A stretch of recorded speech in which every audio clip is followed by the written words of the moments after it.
कार्तिक महात्म्य अध्याय 5। ओम नमो भगवते वासुदेवाय। प्रेम से बोलो भक्तों, जय श्री राधे। राजा पृथु बोले, हे नारद जी, आपने कार्तिक मास में स्नान का फल कहा। अब अन्य मासों में विधि पूर्वक स्नान करने की विधि, नियम और उद्यापन की विधि भी बतलाई है।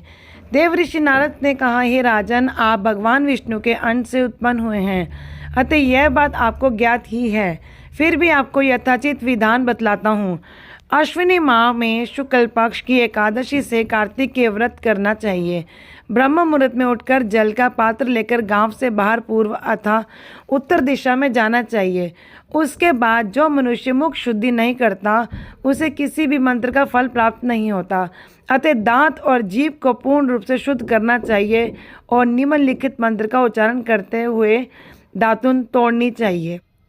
हे वनस्पते, आप मुझे आयु, कीर्ति, तेज, प्रज्ञा, पशु संपत्ति, महाज्ञान, बुद्धि और विद्या प्रदान करो। इस प्रकार उच्चारण करके वृक्ष से 12 अंगुल की दातुन ले। दूध वाले वृक्षों से दातुन नहीं लेनी चाहिए। इसी प्रकार कपास, कांटेदार वृक्ष तथा जले हुए वृक्ष से भी दातुन लेना मना है, जिससे उत्तम गंध आती हो और जिसकी टहनी कोमल हो।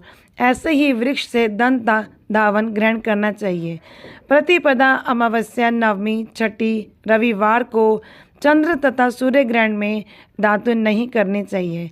तत्पश्चात भली भांति स्नान करके फूल माला, चंदन और पान आदि पूजा की सामग्री लेकर प्रसन्नचित्त व भक्तिपूर्वक शिवालय में जाकर सभी देवी देवताओं को अर्घ, आचमनीय आदि वस्तुओं से पृथक पृथक पूजा करने, प्रार्थना एवं प्रणाम करना चाहिए।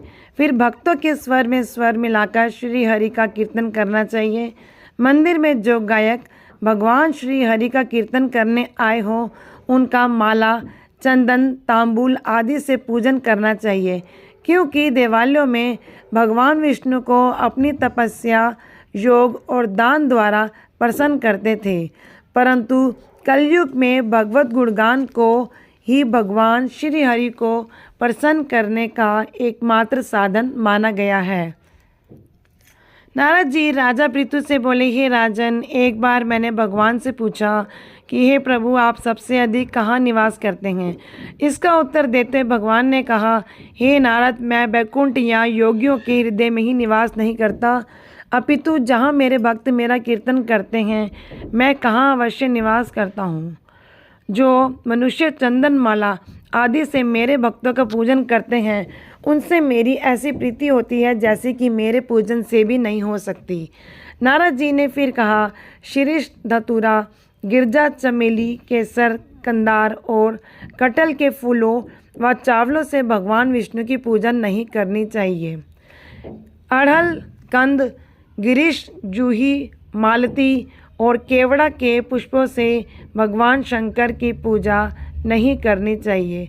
जिन देवताओं की पूजा में जो फूल निर्दिष्ट हैं, उन्हीं से उनका पूजन करना चाहिए। पूजन समाप्ति के बाद भगवान से क्षमा प्रार्थना करनी चाहिए, यथा, हे सुरेश्वर, हे देव, ना मैं मंत्र जानता हूँ, ना क्रिया, मैं भक्ति से भी हीन हूँ। मैंने जो कुछ भी आपकी पूजा की है, उसे पूरा करें। ऐसी प्रार्थना करने के पश्चात साष्टांग प्रणाम करके भगवत कीर्तन करना चाहिए, श्री हरि की कथा सुननी चाहिए और प्रसाद ग्रहण करना चाहिए। जो मनुष्य उपरोक्त विधि के अनुसार कार्तिक व्रत का अनुष्ठान करते हैं, वह जगत के सभी सुखों को भोगते हुए अंत में मुक्ति को प्राप्त करते हैं। इस प्रकार कार्तिक मास महात्म्य में अध्याय 5 की कथा पूर्ण हुई। अब अगले अध्याय की कथा अगली वीडियो में श्रवण कीजिएगा। तब तक के लिए जय श्री कृष्णा, जय श्री राधे। अगर आपको कथा अच्छी लगी हो तो चैनल को सब्सक्राइब करें, राधे की सखियाँ, और वीडियो को लाइक करें। धन्यवाद।